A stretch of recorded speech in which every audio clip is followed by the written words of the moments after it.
can't see. I grew up, but not very tall. Not very far up. My name is Blanche, and I'm a member of a worldwide fellowship known as Al-Anon. Hi. I have been a member of the Al-Anon family groups since July 7th, 1964, but I have been addicted to mood-changing, mind-altering men ever since I can remember.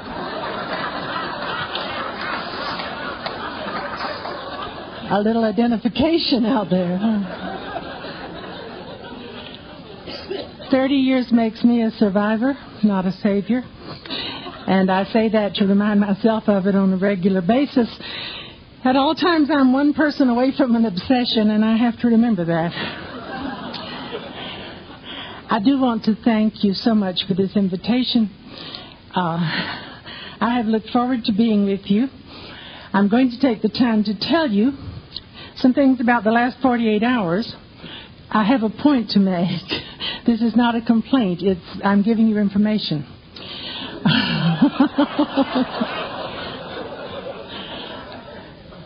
I've done this a great many places for a great many years, and there are people who say to me, oh, it must be so glamorous and exciting to fly from place to place and meet all those people. Well, now, in the last 48 hours, I have had 6 flights that were late, 3 that were canceled, these due to thunderstorms. I had a suitcase sent to Washington, D.C. instead of Jacksonville, Florida. I have walked through 2 rainstorms, which explains the lack of hairdo. I spent 3 hours standing in line getting 3 schedules rearranged. I went to my aunt's funeral, which I'll talk about in a minute, and there was a race from the cemetery to the airport in order for me to get the plane out of Jacksonville. So I flew all day yesterday wearing a suit and high heels and stockings, which I don't usually wear for sprinting through airports, you know?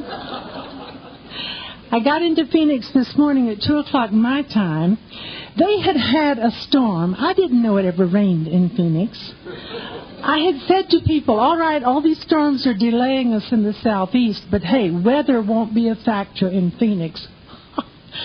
There was an electrical outage, and the young man who drove me to the Holiday Inn spoke very little English, but he managed to make it clear that he was driving. No one had any traffic lights, and there were no street lights.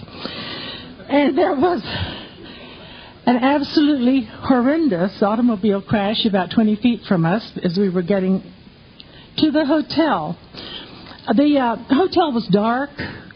There was no electricity. They had, I'm not making this up, they had flashlights.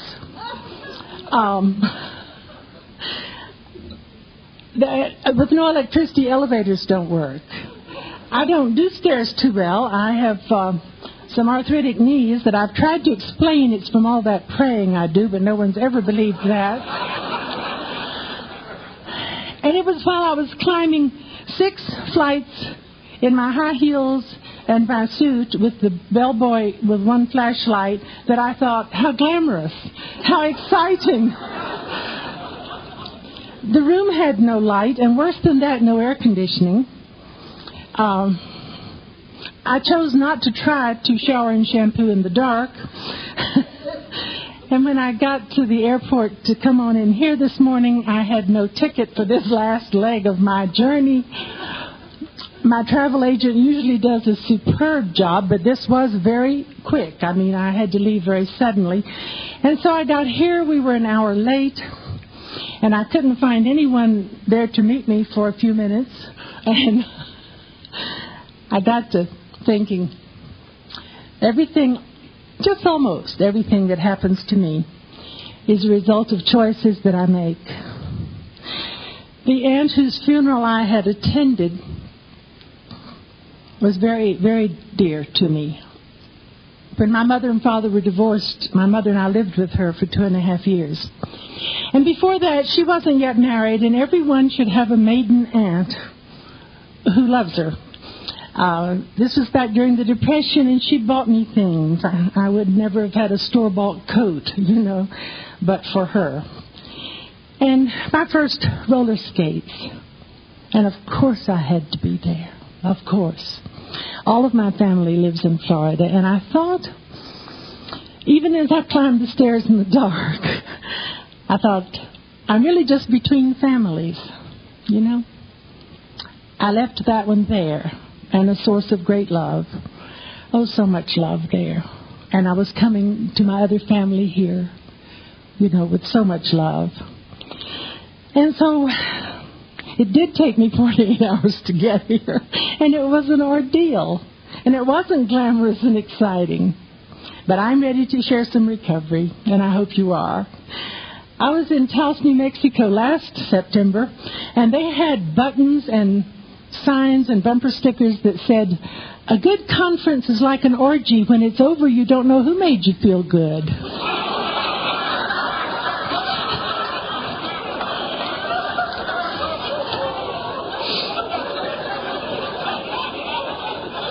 I almost didn't tell you that. I'm really stodgy, and it's even funnier coming from me. But we'll all go home tomorrow, so what difference does it make? But I think a lot of people will make us feel good this weekend. I don't like missing part of a conference when I'm part of it. And I've tried to tell myself that some things are unavoidable. I kept thinking I could fix it all, including the weather. I am not well yet. Well, I have been trying for a number of years now, when I'm allowed to share Al-Anon in other places, to be as open and as honest and as vulnerable as I know how to be. You see, it would be easier to tell you what I think than how I feel, and it would be easier for me to lecture about Al-Anon principles than to talk about myself. But I want to share with you. I don't want to lecture. You told me years ago that which does not come from the heart does not reach the heart. And I very much want to reach your hearts this afternoon.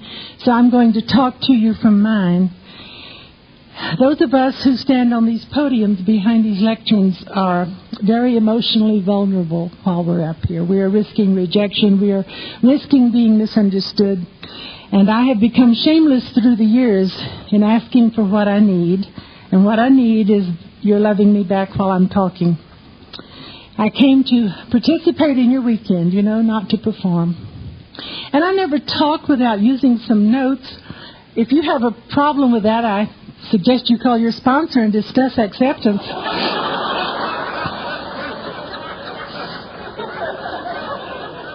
Yes, I know God can tell me what to say. But He is not limited to doing that the minute I step up here, I've known for a year and a half I was coming. It'd be rather foolish if I got here and didn't have some idea what I was going to say. But if you could hear me talk without notes, you would be so glad I have some. I also have found that it's hard to tell my story once or twice a month, year in and year out, and tell a different one. I only have one story. And I can't go out and do it over again, so I'll have something different to tell you. Besides, I would rather you leave here thinking, what a marvelous program, than what a marvelous speaker. I really would. I came into Al-Anon, as many of you have heard me say, kicking, screaming, clutching my halo, wrapping my robes of righteousness about me, protesting to everyone who would listen that I was fine, thank you.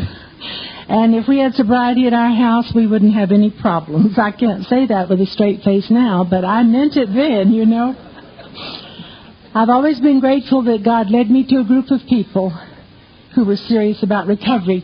A group of people who wanted to get well. And what I know of Al-Anon principles today, I know not because someone read them to me, recited them to me, but because they were practiced on me. Lovingly, tenderly, by people who loved me when I was unlovable and who forgave me when my behavior was patronizing and condescending and I was very unlovable. I found out early on that Al-Anon is not a ladies' auxiliary or a coffee clutch or a stitch and bitch club that And I don't know whether you have this problem out here, but we do in Texas, and I have taken to just saying this when I talk because it seems to be a universal problem. Well-meaning members of AA, and I think they just truly haven't thought it through, sometimes refer to any non-alcoholic in their family as an Al-Anon. That's like referring to a still drinking alcoholic as a member of AA. An Al-Anon is a member of an Al-Anon family group who attends meetings regularly, reads the literature, works the steps, has a sponsor. If you hear anyone else, non-alcoholic or otherwise, talking about the Al-Anon program, don't listen. Those people are uninformed. They are not carrying the message. They are spreading the disease. Anyway, I learned that we were not coffee makers and cookie bakers. And above all, we are not AA groupies.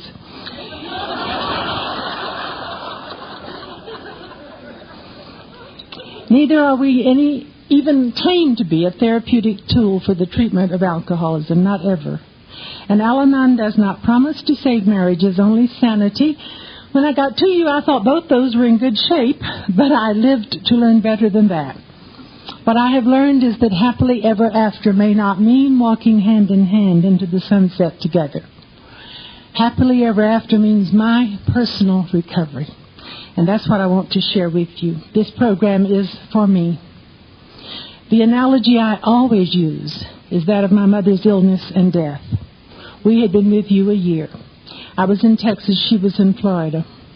I had managed to fly back 4 times the last 6 months of her life. I absolutely adored her. I know it's not fashionable to love your family, so sue me.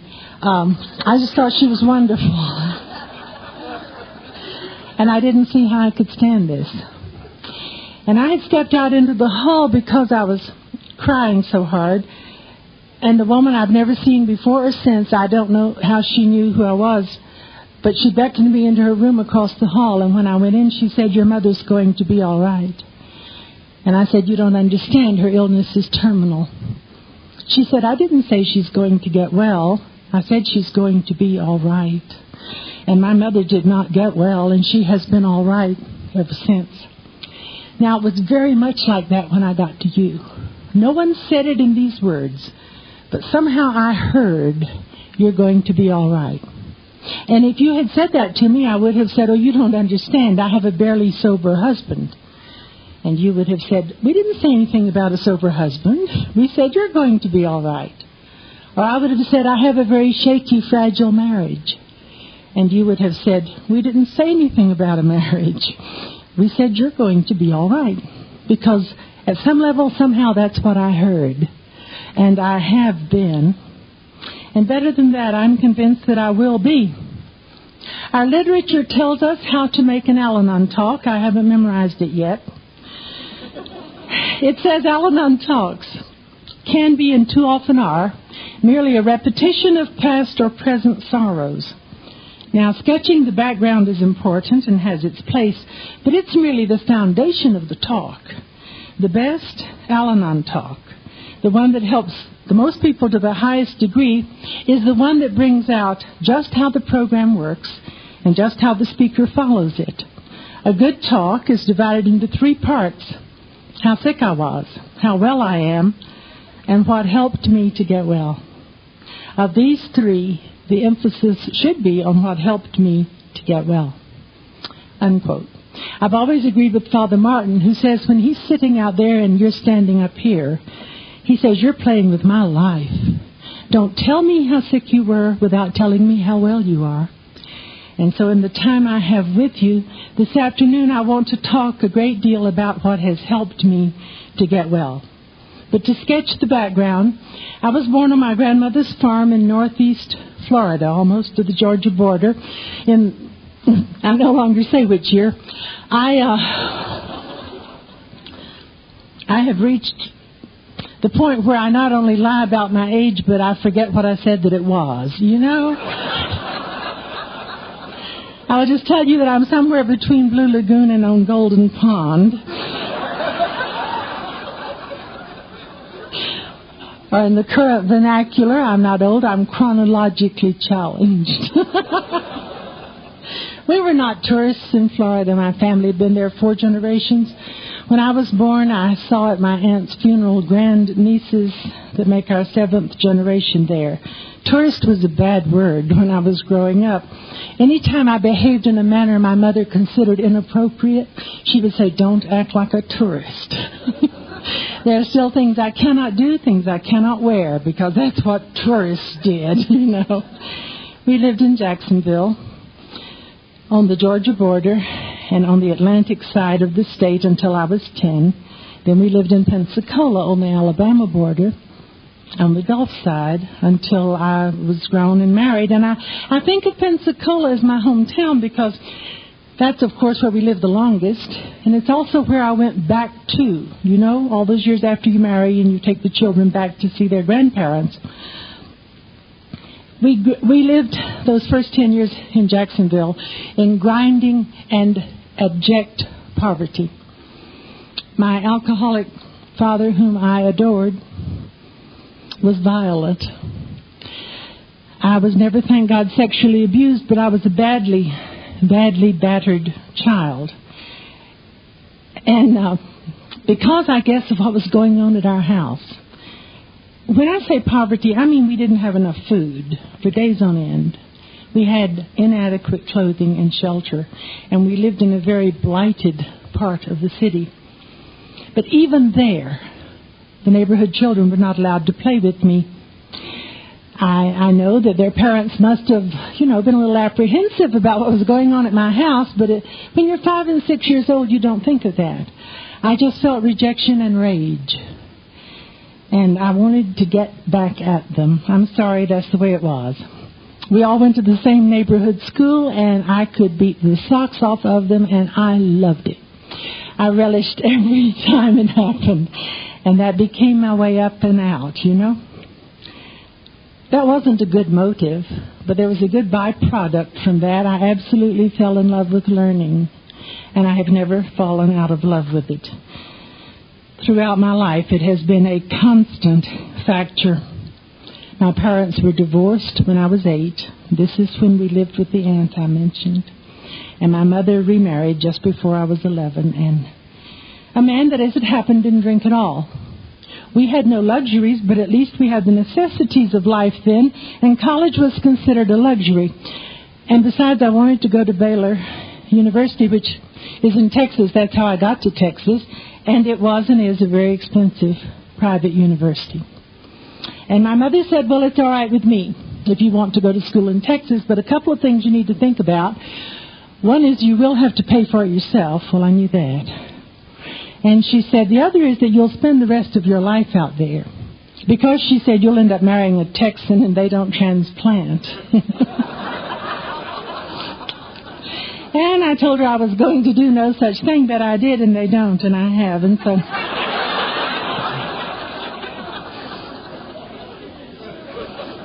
what can I tell you?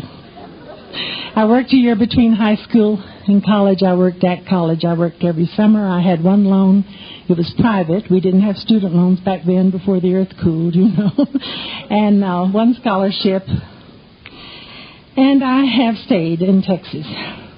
Now, you're close enough here in the Southwest to understand that Texas is a state of mind. People in Texas have never forgotten that they were a nation, and that's the kind of pride that they feel. It comes out a little later in my story that I was a counselor for some years in a little country school. I had kindergarten through 12th grade. And in the elementary school of that district, when boys and girls pledged allegiance to the American flag every morning, they still do, and pledge allegiance to the Texas flag. This happens in elementary schools all over Texas.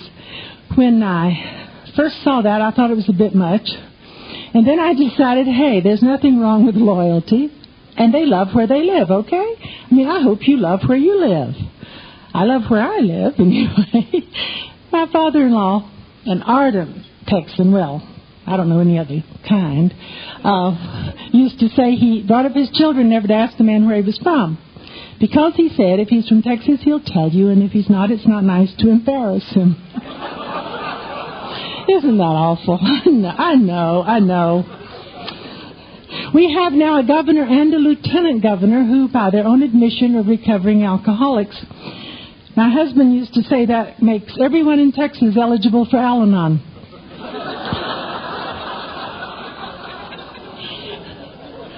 We're all being affected by alcoholics. I know now it was inevitable that I marry an alcoholic, but I want you to know I tried not to. I did not want to suffer as I had seen my mother suffer. And so I just didn't date anyone who drank. And I thought that would guarantee it. Now, that wasn't hard at Baylor. It's kind of a Baptist convent, you know. But I don't know. I used to say I don't think Charles had a drink when we married. Later on, he said that when he was in graduate school in Chicago, he had an MBA from Northwestern, that he did some drinking up there. But I had never seen him have a drink, and I thought I was safe. And it remained for you to tell me years later that drinking is only a symptom of this illness. And you said it's as if he had had tuberculosis, but he had not yet started to hemorrhage. You know, this symptom had just not manifested yet. But of course I found an alcoholic to marry. I know now that sick people marry sick people, and they rear sick children. And I hope you won't let anyone tell you anything different. I accumulated several thousand kids over the years I was teaching and counseling, and I had any number of them from alcoholic homes. I was one myself, and I reared a couple of them. I don't believe we can come unscathed out of an alcoholic home. Well, we married, lived in Corpus Christi, then in San Antonio, which is beautiful. If you're ever in Texas, don't miss San Antonio. Our babies were born there. It's a beautiful old city. Then we moved out to West Texas to my husband's hometown, Odessa. I thought I had gone to the end of the world. The scenery around there is sort of like the landscape of the moon, okay? My mother called it Odesolate.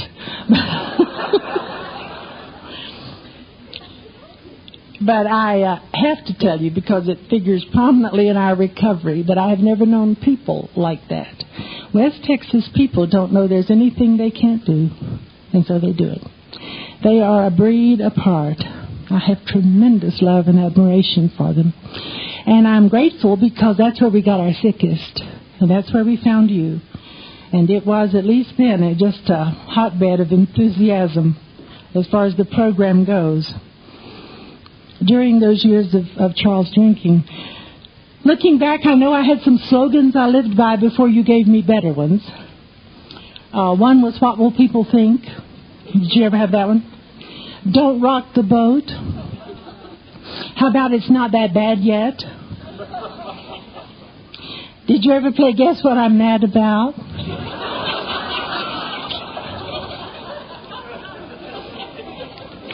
Charles used to say I could ask him a question, answer it myself, and go away mad.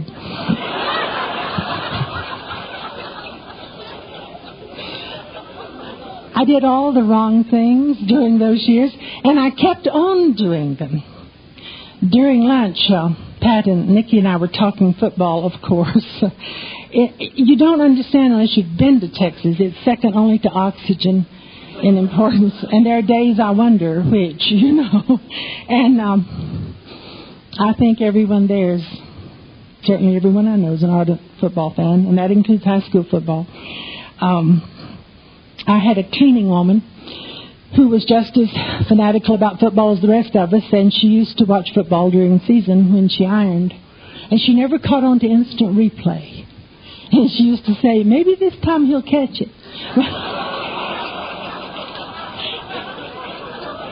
And I would look at that and think, that's what I was like, you know. Nothing I'd ever done before stopped his drinking, but maybe this time, you know, it would just about that.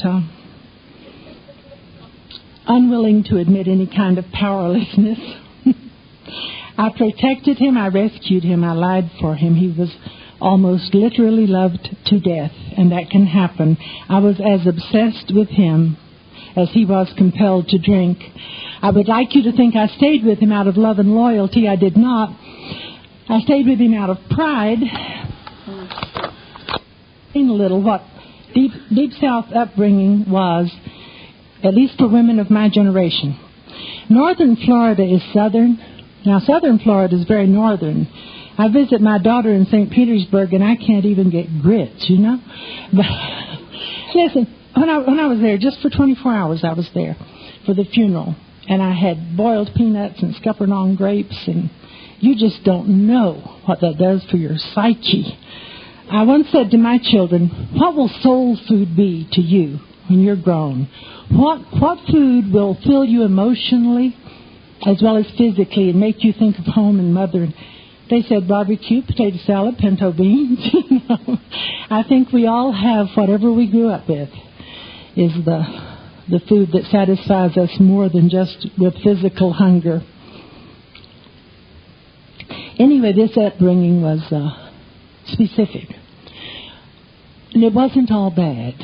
Now, the phony part, I think, was people had to think you had to look good. Do you remember that? And yet there were some parts of it you didn't air your dirty linen in public. And I still have relatives who can't understand how I can get up to you and talk about such personal things, and I say that's not the public. They think this is very bad taste, you know. I have two brothers who don't understand why I do this. I was taught keep the men happy and everything else falls into place. Now, that's not totally bad. If they had added you don't give up big chunks of your own personhood to do that, but they didn't. I was taught by precept and example, you know, Blanche Marie, repeat after me. Women are a good woman is a lady in the parlor, a wizard in the kitchen, a hussy in the bedroom. And that's all right. But I wish someone had said, it's not up to anyone else to see that your needs are met. You know, that's your job. It isn't God's assignment to anyone on earth to make you happy. I was a steel magnolia long before there was a play and a movie by that name. It was understood that in the South we could flutter our eyelashes and flash our dimples and swish our skirts, but we were made of steel and we could cope. Do you remember Scarlett O'Hara in the sweet potato field? I'll never be hungry again, you know, that kind of coping. And so, of course, I stayed with him. I thought I'll just try harder. I hadn't yet heard you say we don't try to force solutions. I was certainly trying to force them. I'm sure you get the Charlie Brown cartoon strips up here. In one of them, Charlie Brown is teaching his little sister, Sally, long division. And she says, how many times will 24 go into 12? He says, 24 won't go into 12. And she says, it will if you push. That was me.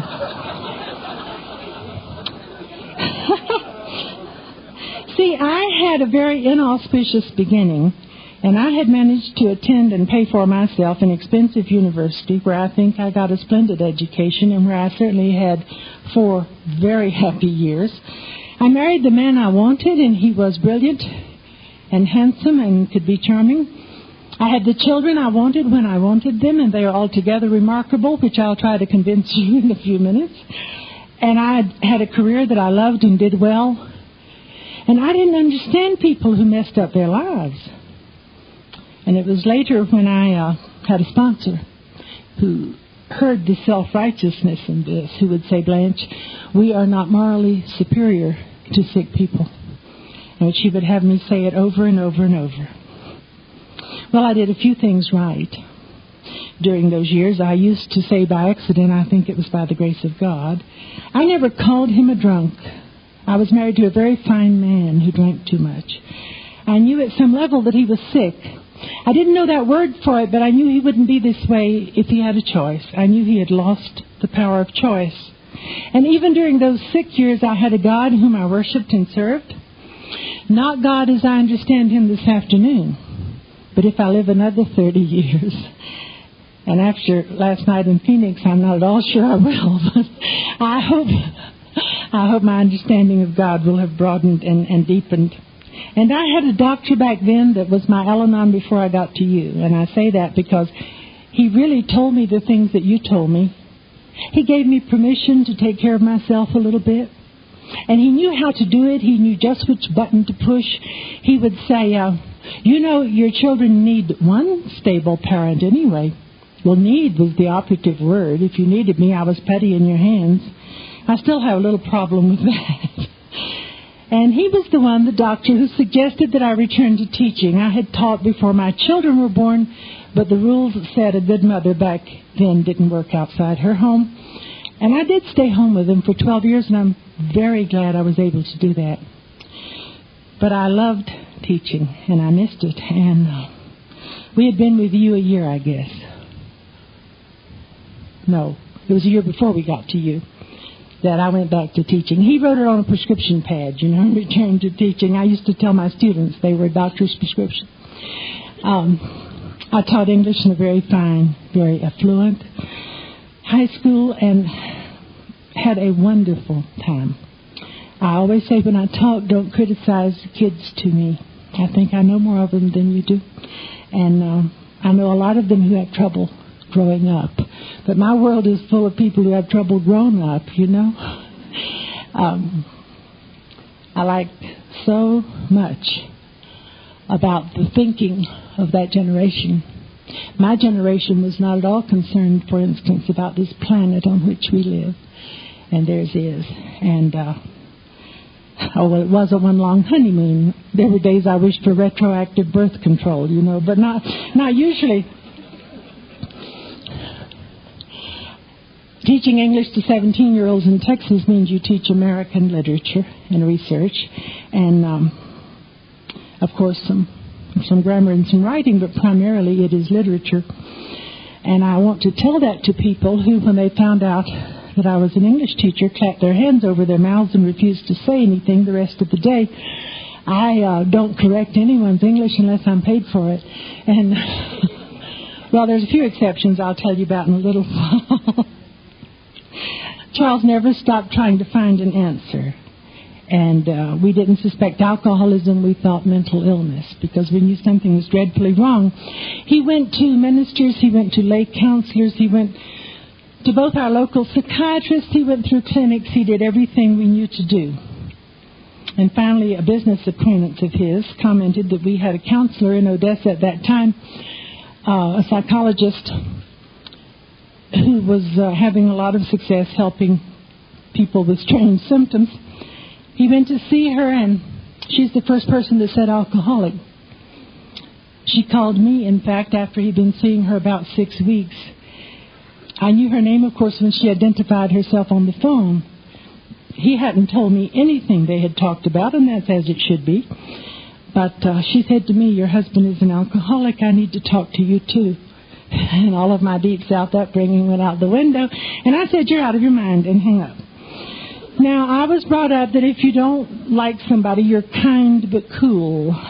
And I wasn't either of those words, you know, in any of their meanings. Before I could leave the room, the phone rang again, and when I picked it up, before I could say hello, she said, don't hang up. I know what you've been through. Well, she couldn't know. I hadn't told anybody, you know. It wasn't good taste to tell people these things. And I remember standing there with the phone in my hand and crying and crying. I thought all the tears had long since been shed, but obviously not. So she asked to talk to me, and we did both go talk to her, and it was she who sent us to you. And oh, I came in, heels dug in, so reluctantly, so angrily. It was, well, I know the reasons now why I was resisting you so much. One was I was a real intellectual snob. Now, I'm intelligent. I'm not intellectual, but I thought I was. If you had given me the program in words of 10 syllables, I would have heard you sooner. But because it was simple, I thought it was easy. And you know those slogans? If any of my students had used those, I would have written in the margin, trite, you know, cliche. I had a real problem. Besides which, I need to tell you that I had married considerably above myself. Charles used to say I shouldn't say that, but I had. I'd married into a family that had money and prestige. And listen, there was nobody not allowed to play with me anymore. And I was afraid if I went down there to that building with those people, you know, I would lose all of that. I had been praying for help, but I thought God was showing very poor taste. This wasn't at all what I had in mind. So So for 6 months, I went only to open AA meetings. And if anyone had the bad judgment to invite me to Al-Anon, I was kind but cool. And I explained that I had not done the drinking and I didn't need the therapy. Thank you. We went to San Antonio for the 4th of July weekend. I told you we loved it and went back whenever we could. And Charles got drunk. And he said, I must always tell you it was not a slip. It was a carefully planned drunk. We were driving home afterwards and, I think about it now, I wasn't surprised. I didn't really expect him to quit drinking. Don't you know that attitude helped him a lot? To his credit, he never drove drunk or hungover. And I was driving back to West Texas, and he said, I'm going to have to tell my group about this. I'm due to get a 6-month chip next week. Do your groups give little mementos of sobriety? Ours gave poker chip key rings. In my appalling ignorance, I said, I won't tell anybody. And he had to explain to me that wasn't what it was about. And I tell you that to say this. We've been married 14 years at that time, and this man had never once said to me, I'm sorry, I was wrong, I made a mistake. And in essence, he was going to go down there and say that to some people he had known 6 months, and it made me mad. I figured I'd go take another look at them. See, I wanted to be the one to get him sober. Then he would have owed it all to the love of a good woman, and he would have been grateful to me the rest of his life. And you may be sure I would have seen to it that he was. And I used to say, I don't know why the invitation to attend Al-Anon, coming from a particular woman, reached me, but I have done in these 30 years 3, I think, very thorough and comprehensive 4th and 5th steps. And with my very one, God revealed to me more about myself than I was interested in knowing. And one of the things I realized was the reason why I could hear her. And rigorous honesty requires that I tell you, and I'd rather not. This was a woman I thought was as good as I was. I mean, I'm sorry. It takes what it takes. This was a woman who had everything I considered important. You know, beauty, breeding, brains, status, prestige, money. She still has everything I consider important, but it's a different list this afternoon. And so I went, and I didn't hear anything for months and months. And Charles was stark raving sober, and no longer held back by guilt from mentioning my defects loudly and clearly and frequently. And we had just a really hard time for 18 months, 2 years, worse than anything we'd ever had drinking. We had no pink cloud. I learned later that when the alcohol is gone, the ism remains. And then this overlay of fantasy was so hard for me to give up. We are a normal family, you know. We are all right. And I was struggling with that as he was struggling with his own illness. I think about the shape I was in when I got to you. Yes, I was coping. Boy, you could ask anybody. I was managing everybody and everything. Charles drinking was the first thing I'd ever run across that I couldn't control.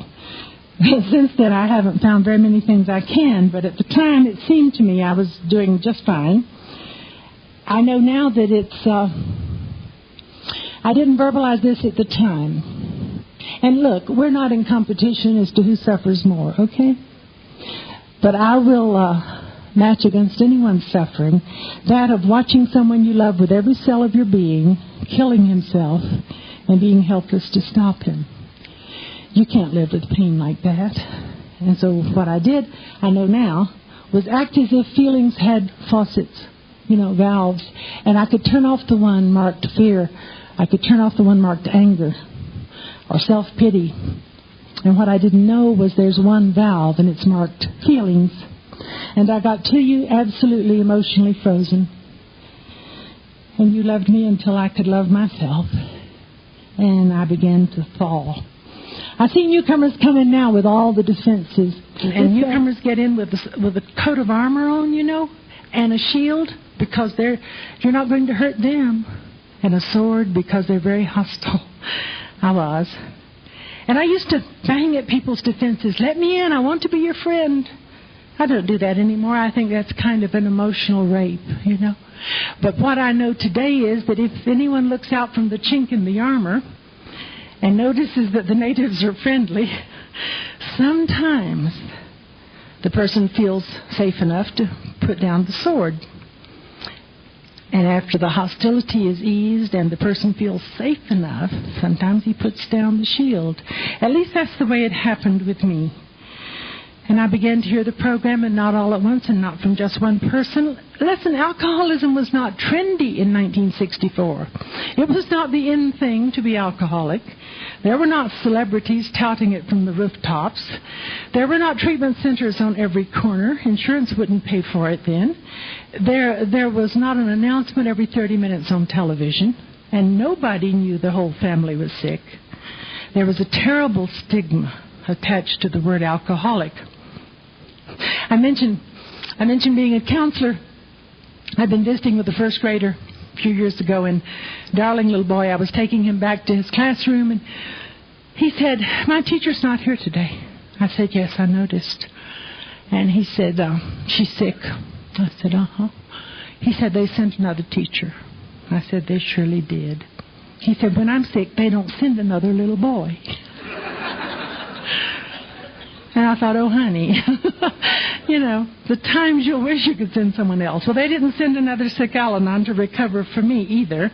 And so I decided no one could work the program for me, and it was up to me to get well. My group used to say we don't hear the answer until we've asked the question. And if you know everything, which I did, and you know people like that, then you don't hear any answers. And my sponsor said, "Can you get rid of a few old ideas?" She said, "It's hard to tell somebody something who already knows it all."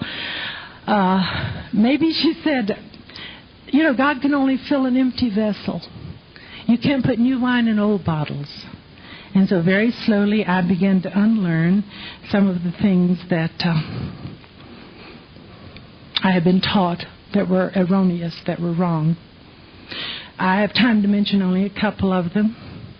I've been taught God helps those who help themselves. Were you taught that?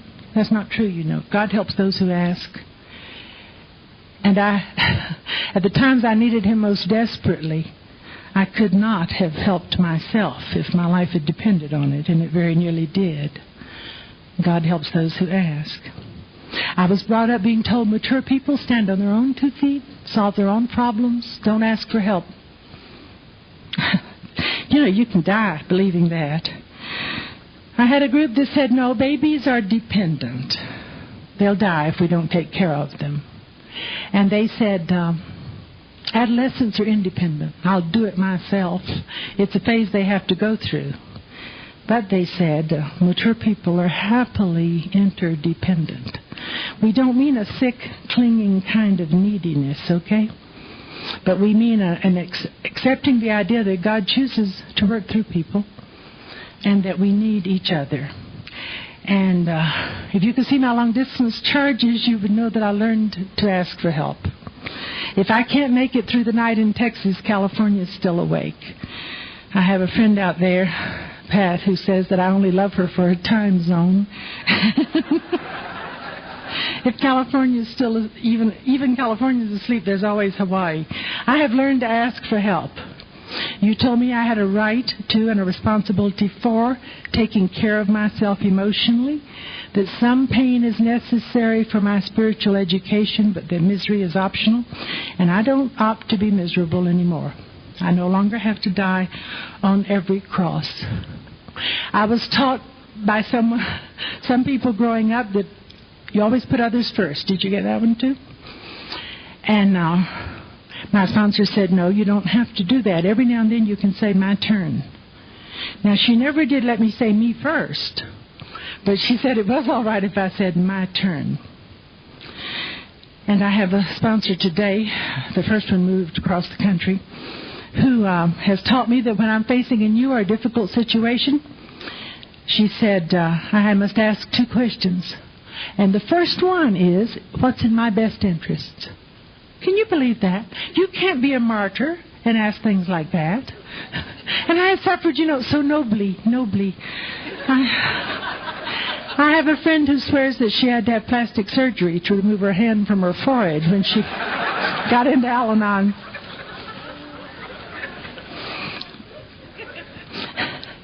After I decide what's in my best interest, she says I must ask, what will enable me to like myself later?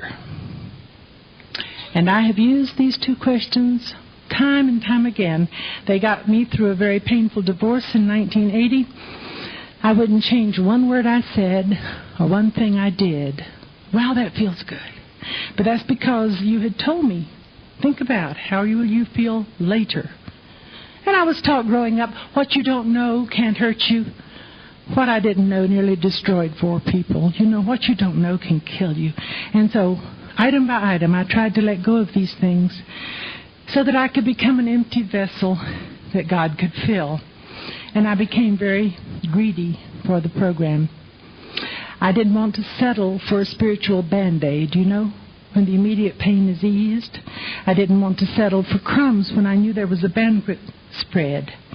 And I began to learn some spiritual laws from you that superseded the man-made laws I'd always followed so carefully. For instance, I think today, this is my opinion today, that the worst immorality is judgment. It's also my worst defect. I struggle with it on a daily basis. I have a friend who says to me, identify, don't judge. Identify, don't judge. I pray about it. I'll tell you one deterrent that's come about through the years. I began to notice that any time I was judgmental about a person and her actions, you know, I would never do, well, you'd never catch me. Well, you will. When I get that way, God seems to delight in sending me that situation to handle. And it is sooner rather than later. And I haven't stopped doing it, but at least I hear myself today. And I say, no, I didn't mean it. I don't want to handle that. No. And of course, I heard you saying that we release, we detach. You said release with love. Well, I would have turned him over to the Ku Klux Klan, you know, or the Communist Party, or anyone that would have taken him. And here again, I was told, no, you release him with love. And that means you anger before I can with love. And sometimes I have to, even today, releasing is not easy for me. Sometimes I release with anger before I can with love. And sometimes I have to withdraw emotionally for a little while, you know, before I can let go. And anything I've ever released in my life has claw marks all over it. But I'm better than I used to be. And I had to quit translating. Did you ever translate? Honey, what your daddy meant was... I could see how Charles had harmed our children. And my group made me look at how I had harmed them. We have a son and a daughter. I thought I couldn't stand it. You know, I would have died for them in a minute, as you would your children. And I would not knowingly have hurt them. I had a choice during those years. I could go or stay. Those kids had no choice. I harmed them in a number of ways, but the 2 worst ones was that for the first 10 years of their lives, they were programmed by an enraged mother. I would change that if I could. I can't. And I was told that I had to learn to accept the woman I used to be. More than that, I had to learn to love her if I expected recovery, that she did the best she could at her level of enlightenment. And she really did, and so did you, you know. But even more than that, I think, was the damage I did them by denial. When they said to me that they had heard this or that during the night, this woman to whom they should have been able to turn for the truth under any circumstances, I would say, oh, honey, you didn't hear that. You had a bad dream. Why, no, everything's fine. Why do you think something's wrong? And I thought I was protecting them. And what I was doing was teaching them not to trust their judgment, not to trust their feelings, not to believe what they knew to be true. My daughter says that even today, she has the idea that people you love will lie to you, because the people she loved did, you know. Well, I can't stand up here and meditate on it. Our children were in Alateen for 10 years each. And there will be an especially wonderful place in heaven. When I'm in California, I say an especially beneficial karma for the people who sponsor Alateen. If I had time, I would tell you stories about having the kids in the program, too. It lends a whole new dimension to family living. But I can't. Okay. What else? I think what was hard at first and is, I hope, second nature now was getting my responsibilities straight. I was not responsible for him or his disease. And I was so relieved when you told me that. And then you said in the next breath, but you're entirely responsible for your own behavior. And I didn't want to hear that. Next to an alcoholic, anybody looks good. And you had removed my scapegoat, My whipping boy. I could no longer blame it on this problem. Yeah. And people were praising him in those early years, 6 months, Charlie, hang in there, fella, No one praised me. They hinted rather broadly that I could use some help, and no one had ever done that to me. I finally caught on that I could respond rather than react. I didn't know that I had been in emotional slavery. But if Charles got angry, I got angry. If he got depressed, I got depressed. I thought this meant we were close. It was as if I woke up every morning and said to him, "Good morning, how do I feel today?" Because it was entirely up to him. I don't do that anymore. I was told you can take your sails out of his wind. And neither he nor anyone else need determine the direction in which you go. In his defense, he never asked for this. I just handed my self-worth to him on a platter. I said, what I think of me will depend on you. What a strange thing, but it was so natural then. We're told never to say never and never to say always. I hope I never do that again. I haven't so far anyhow. But I can choose my response, and it was important that I take the risk of being the person that I am. When I began talking to my sponsor about that, she always made me add, within the bounds of love and courtesy. You see, I can't ride roughshod over you and say, well, that's just how I am. You get a Charles Manson, when you do something like that. But within the bounds of love and courtesy, I can be the person I am. And it's emotionally expensive. It cost me a marriage. I hope it won't cost you that. But I submit for your consideration that being phony costs more. And I used to think I could be who I was in every area of my life except at home. And you can't. It's like a sock in the wash. It bleeds over into every area of your life.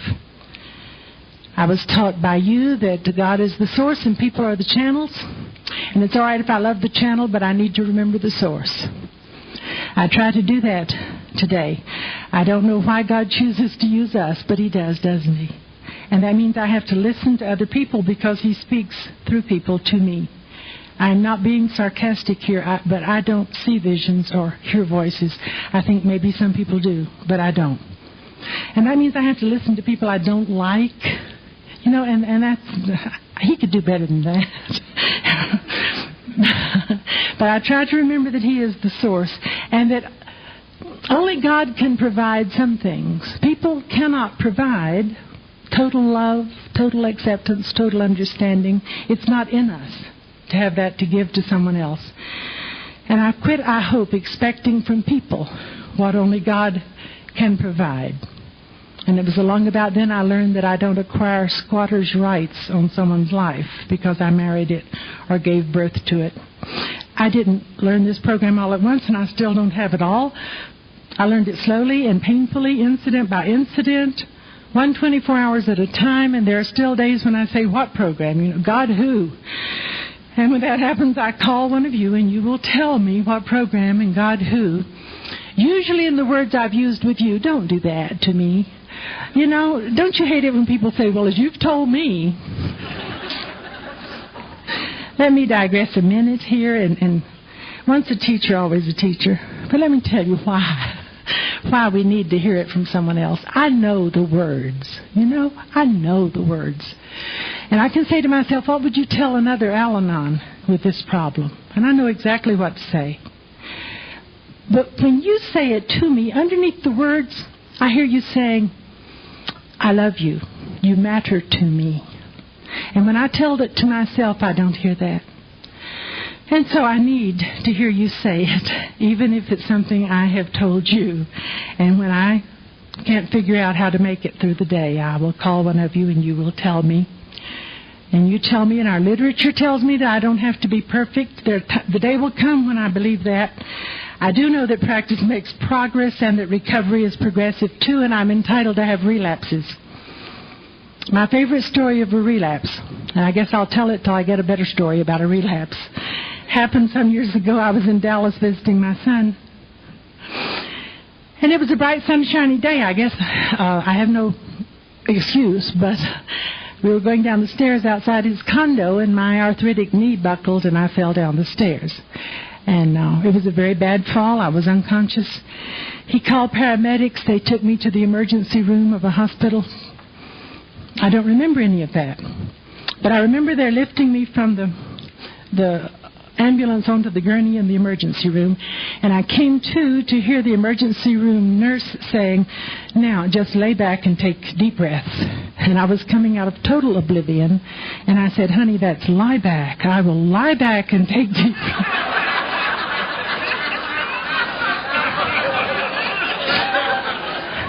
And I passed out again. When I came to, I could not shut up. I said, "You see, dear, you say it so many times every day, you really must learn to say it correctly."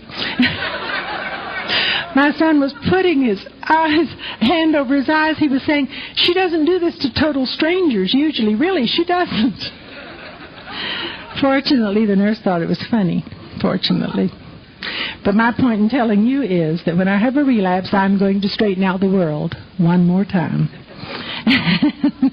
And I have to watch for it, because when my defenses are down, that's how I get, you know. Of course, now, I talk the talk better than I walk the walk. Of course I do. And I walk the walk better than I feel the feeling. But I'm still the best Blanche I have ever had. And, you know, I live on the growing edge, just as a rankest newcomer. The challenges I am facing are just as new and scary to me as they are to you who have been in 5 years or 10 or 20. I still need a hand to hold while I look around corners to see what's next. The difference is I have had a little more practice in picking up the tools. But still, if I can't, one of you will pick them up and hand them to me, and I count on that. I have to talk about the children. I think they're all right today. Thank you. And I mean literally thank you. Both my children have been married and divorced. I love to tell the stories about it, so I will. My daughter is a journalist. She's political editor for the St. Petersburg Times in Florida. We are achievers. We do things, you know. It's a trade-off. You miss some things, too, when you do that. But when she was getting married, and this was some years ago, she was talking with her father and me about it, and now, it's your fault, because in that subversive organization, Alateen, you taught her she could be who she is, too.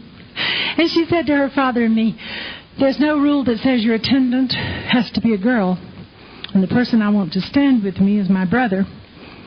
Well, I opened my mouth to give them the benefit of my wisdom, but before I could say anything, her brother said, "Hey, that's cool. I've never been a bride's person before."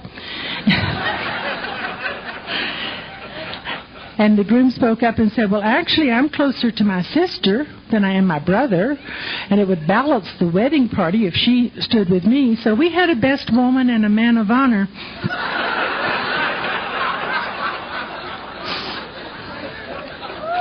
And it was a beautiful wedding, and I sat there and cried, as the mother of the bride is allowed to do. And I was thinking, sobriety, you know, made this possible. My son is a commercial photographer in Dallas. He, too, does, of course, brilliant and sensitive work. There's nothing doting about me.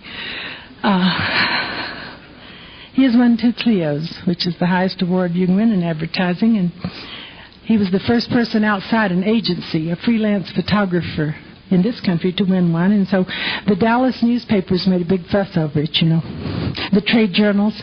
And do you know, after his name, they never once put a comma and said the son of.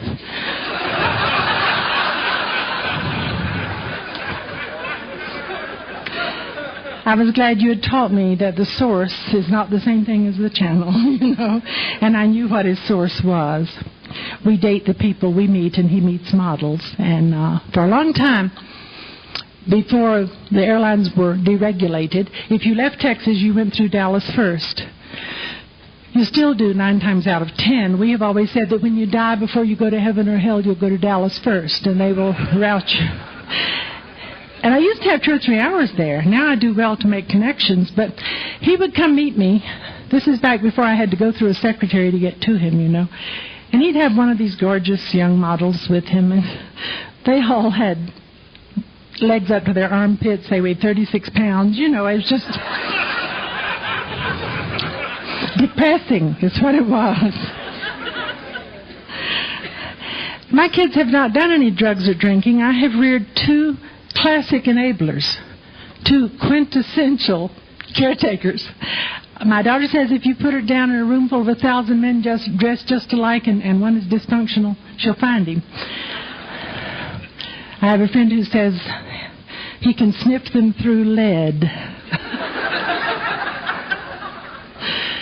You know, why not? Her mother always did. They have all the problems that kids have who grew up in an alcoholic home.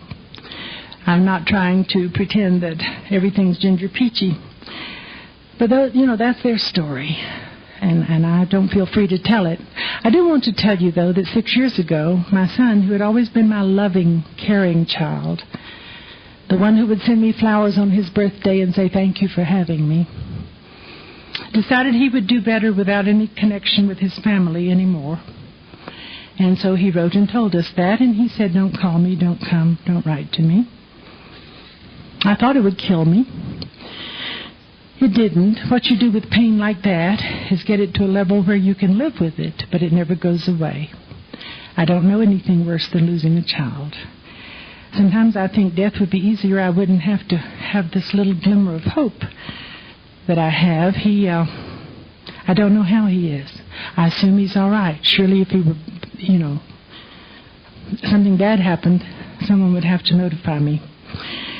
I ask everywhere I go, if you run out of something to pray about, I would appreciate your praying about this relationship. He doesn't blame anybody, nor should he. I was a terrific mother. He doesn't blame anybody. He says he doesn't know why. He just knows that the word family creates rage in him. And it isn't just me, it's everyone in the family he has nothing to do with. I need to hurry. Charles and I lost our marriage in 1980 for a variety of reasons that I don't go into from a microphone, but you had told me that marriages made in sickness don't always survive health. And I didn't believe you, but they don't always. We didn't have anything to go back to, you know.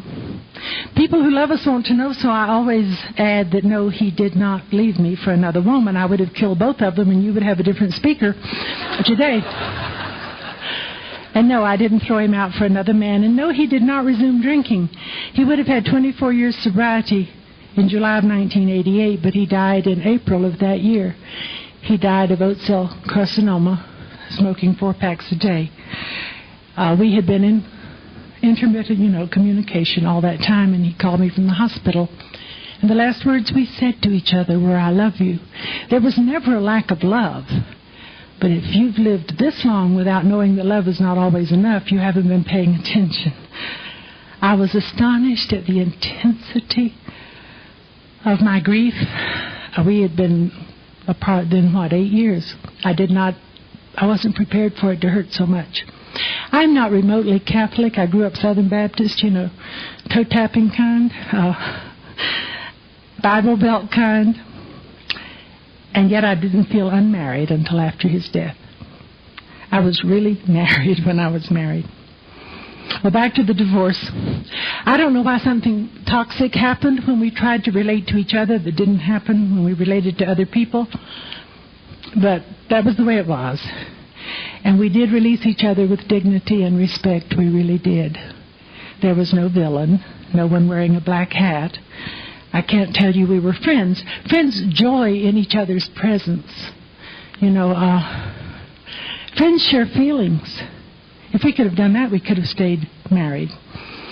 Nobody wants divorce.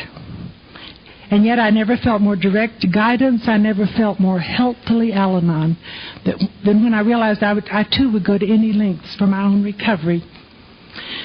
After a long marriage, a divorce is like an amputation. It may be essential for survival, but the agony is intense. And sometimes there was phantom pain, where the relationship used to be. And I'll always regret not the divorce, but the necessity for it, as I would regret the necessity for an amputation. Well, you had said to me, suffering must not be wasted, that I don't back God into a corner, shake my finger in his face and say, why me? Why not me, huh? You said I should ask, what am I supposed to understand? So that's what I asked. And I got a few answers. I learned that God and I are enough. And for a woman of my generation, this is a biggie. I learned that I was a whole person without a man. And that I don't have to know what the future holds, because I know who holds the future. If you love learning and you hit a time of stress, you go back to school. So I began investigating graduate schools. If you love teaching, you do some counseling. And I thought I ought to get a piece of paper that said I could. And because you told me I deserved the best, I picked out the longest, hardest master's program I could find, of course.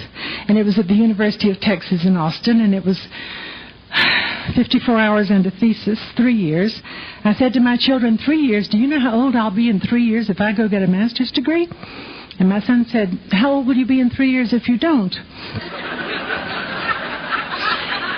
So I pulled up roots and I left my comfort zone and I sold the house my kids grew up in and I moved to Austin. Now you would have laughed to see me in graduate school. I kept wanting to teach the class. Honey, what the professor meant was I also wanted to correct their grammar, but I don't do that when I'm conscious. And in 1985, I got the master's degree in counseling psychology and went to work for Austin Community College part-time as a counselor. But I was self-supporting through my own contributions, and so I had to work full-time, and that's when I went to work in the little country school that I told you about.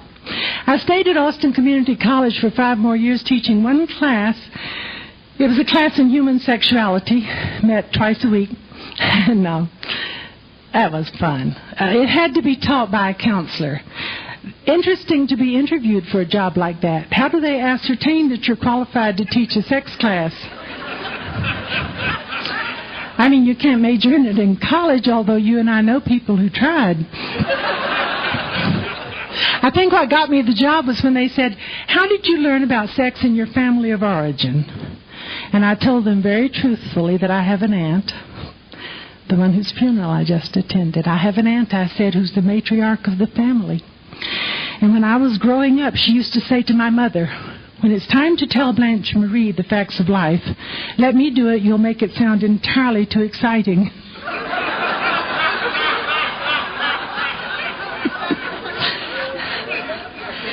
But my mother told me, thank you. Change is very hard for me. I'm surely not the only one in here for whom that's true. And the story I like to tell to illustrate it is that there's a difference in counseling and teaching, and I had trouble with the boundary there. And the story that illustrates it best was my first week on the job in this new school. A mother called, and her first grader was having trouble on the school bus. And she said, I wish you'd talk to him and see what's going on. Brought him into my office, darling little boy. I said, tell me what happens on the school bus. Well, he said, those kids pester me. I said, what do you do? Well, I don't use dirty words. And I said, well, I'm glad to hear it. What do you do? Well, he said, he reached over and got my tablet. Very laboriously, tongue between the teeth, he wrote H-S-I-T. He said, I wrote that down. I said, then what? Well, I showed it to them. I said, yeah. He said, well, they couldn't read it. Well, up until now, I was fine. But I was a fire horse hearing the bell. I said, darling, you didn't spell it right. That's why. Here, let me show you. This is...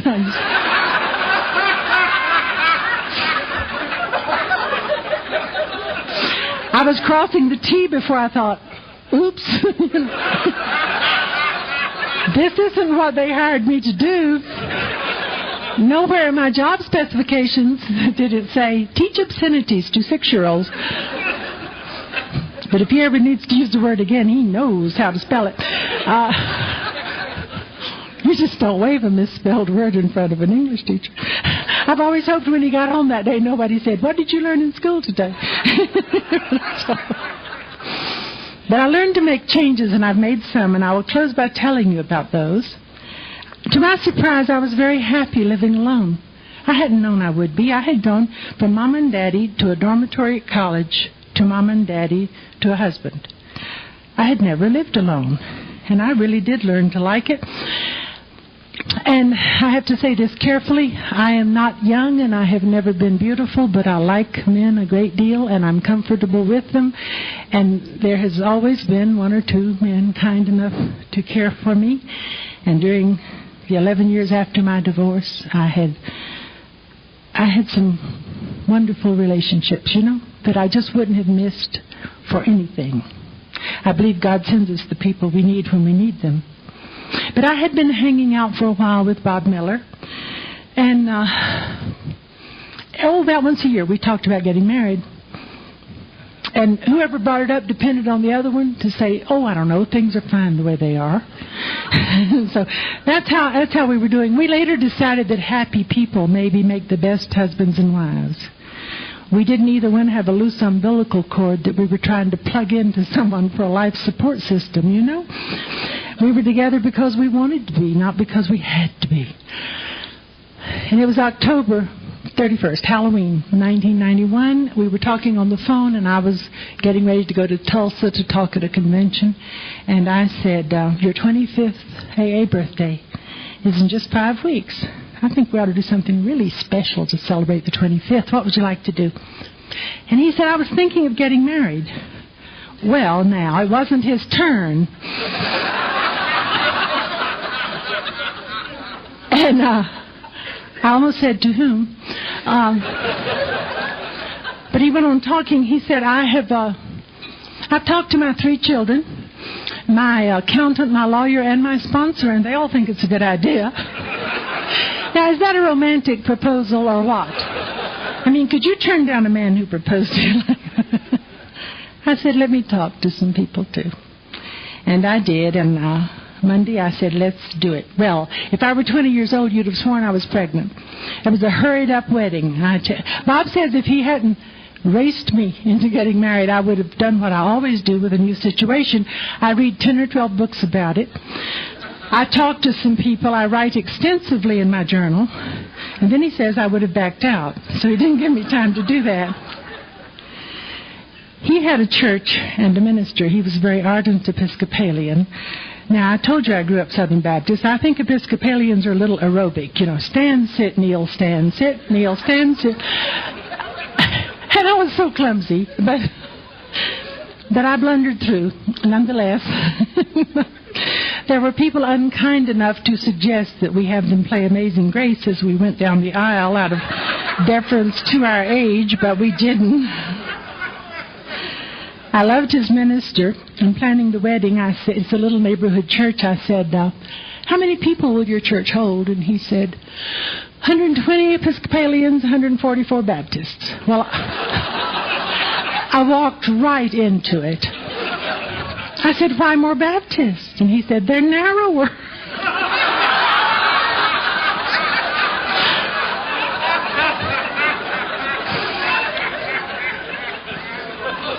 That's all right. They don't know how to sing. We were married in December. 2 months later, February, we bought a house. Beautiful house. 20-foot ceilings, red carpets. Come see me if you're around that part of Texas. And in March, he became ill. Now, I knew that he carried hepatitis B, and it flared up once in a while. We knew it would eventually kill him, but we thought maybe we had 10 or 12 years before it would. No one had ever suggested that he was in any danger of dying.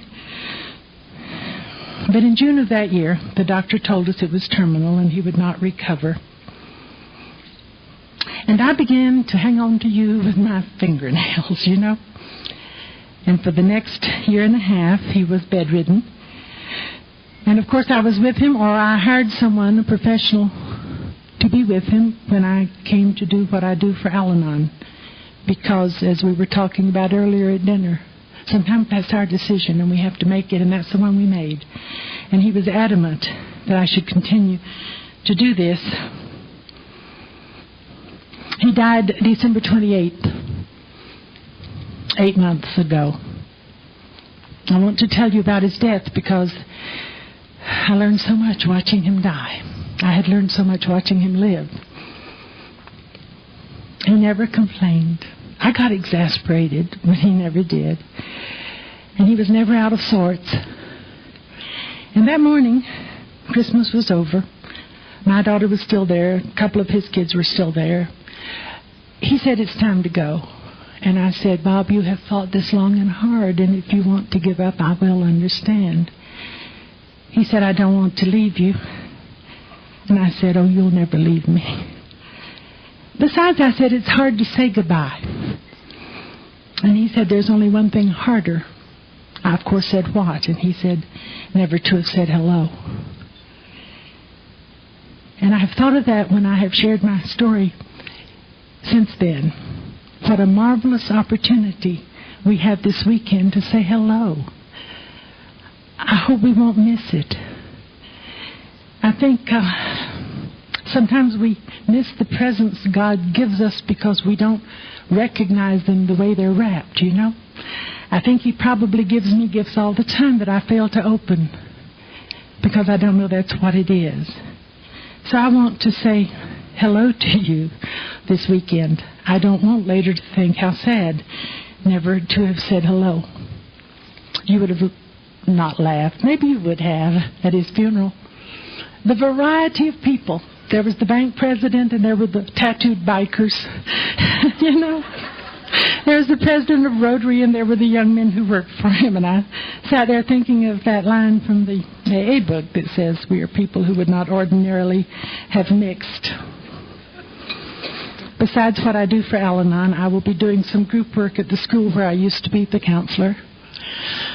And I have taken hospice training. Do you know what that is? And I will start in November facilitating the children's bereavement group for the local hospice. I can do that.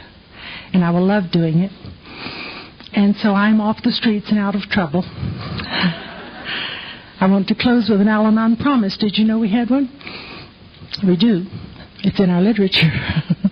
It says, "Today, this very moment is all you're sure of." And that flashing instant has gone to join the past before you're even aware of it. With this dizzy spin of time, the only safe way to make each moment count is to make Al-Anon responses habitual. You cannot go wrong following Al-Anon's teachings. With these teachings, there's no regret for yesterday. There's guidance for today. There's hope for tomorrow. So that's the promise with which I leave you on this Saturday afternoon. I can promise you through the program that you'll have no regret for yesterday. And you'll have guidance for today. And best of all, you will have hope for tomorrow.